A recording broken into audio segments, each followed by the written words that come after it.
Ang sama ng loob ko kasi gusto niya kunin lahat ng akin na pinagpaguran ko. So guys, ito yung recent na live ni Madam Kilay kung saan nag-express siya ng kanyang frustrations at sama ng loob towards sa kanyang kapatid, sa kanyang ate na nasa Pilipinas. So itong ate ni Madam Kilay, sa kanya pinagkatiwala ni Madam K natin ang kanyang mga pera, kanyang mga bank accounts at kanyang mga ari-arian sa Pilipinas. So ang role ni ate bilang kanang kamay, tinagurian siyang kanang kamay ni Madam Kilay. Siya ang taga-withdraw ng pera ni Madam Kilay at tagapasahod sa mga employees ni Madam Kilay sa kanyang mga businesses sa Pilipinas. And by doing this, meron siyang sahod. Sinasahuran siya ni Madam Kilay and besides ng regular na sahod niya, meron din daw umano silang mag-asawa. Meron din daw umano silang allowance na pang petrol, panggas nila, and mga pangkain nila. And then, since authorized ang ate ni Madam K na mag-in and out ng pera sa kanyang bank accounts, hindi na mamalayan ni Madam Kilay na inuunti-unti na daw pala ng kanyang ate na kinukuha ang kanyang pera. And then, hindi ito malalaman ni Madam Kilay kung hindi siya tinawagan ng bangko.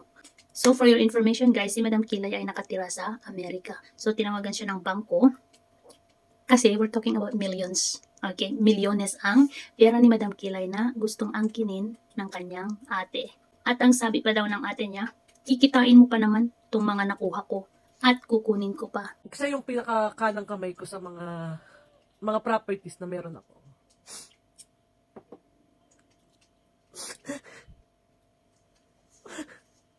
Ang sama ng loob ko kasi gusto niya kunin lahat ng akin na pinagpaguran ko.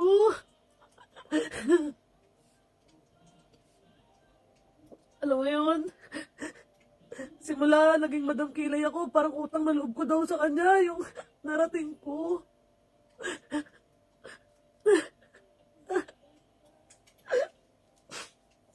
Tapos yung i-chismis ka ba sa ibang tao na maldita daw ako. Yung ate ko mga chaps, yung kanang kamay ko Joy Cobillan yung pangalan niya.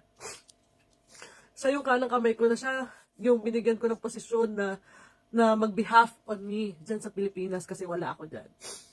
So pinagkatiwalaan ko yung ate ko sa mga pera ko, bangko, sa kanya ko pinangalan lahat. Ng pagkakamali ko talaga. Bakit?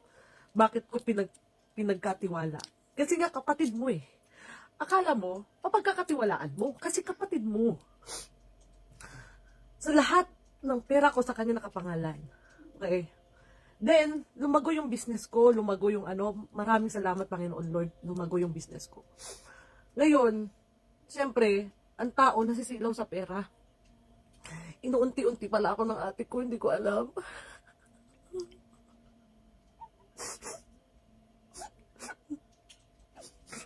Tapos, ngayon, gusto ko nang kunin yung akin. Ako pa yung luluhod. Ako pa yung magmamangaawa na ibigay niyo yung akin.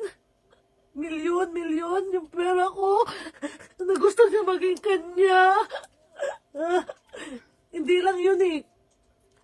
Mga chaps, ang sa akin lang naman.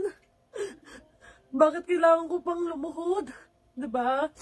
Simulat sa pulang ate ko, sinasahuran ko mga chaps. Every month. Monthly.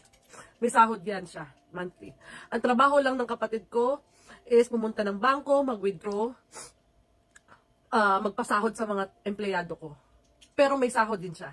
Bukod pa yung pamasahin niya, bukod pa yung panggas na nilang mag-asawa, bukod pa yung pagkain nila, iba pa yun.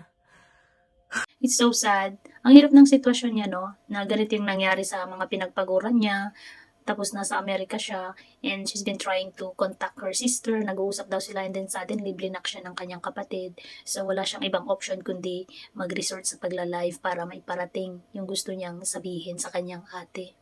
So I think this should be a lesson for everybody, no? Hindi lang kay Madam K, sa mga katulad ni Madam K na mga OFWs, but to all na maging mas careful tayo when it comes to money. Kasi ang money ay may ganito. Madaming nasisilaw. And madaming na nasisirang mga relationship, especially relationship, friendship, mga pinangutang mong kaibigan mo, wala na, hindi na kayo friends, mga kamag-anak mo, ganyan. So we have to be very careful when it comes to money. But anyway, admit naman ni Madam K na pagkakamali niya na she trusted her ate so much. Anyway, lesson learned for everybody.